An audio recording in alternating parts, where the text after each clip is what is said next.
Messy ఇండియాకి వచ్చాడు, వెళ్ళిపోయాడు కూడా. కానీ వెళ్తూ వెళ్తూ మెస్సీతో పాటు ఒక మెసేజ్ని కూడా తీసుకువెళ్ళాడు. ఆ మెసేజ్ ఇండియాకి ఒక ఈవెంట్ని కూడా ఆర్గనైజ్ చేయడం రాదు అని. కోల్కతాలో జరిగిన మెస్సీ ఈవెంట్ కంప్లీట్గా మెస్సీగా మారిపోయింది.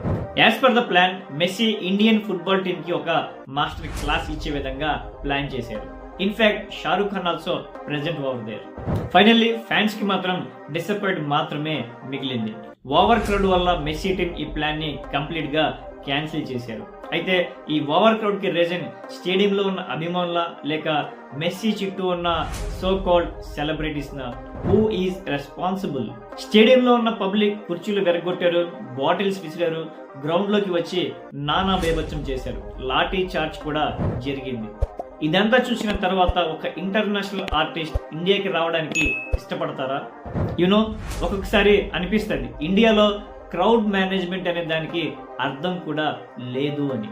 ఇదంతా గమనించిన ఇంటర్నేషనల్ కంట్రీస్ అన్నీ కూడా ఇండియా మీద ఎటువంటి ఒపీనియన్తో ఉంటాయి? కామెంట్స్లో చెప్పండి ప్లీజ్.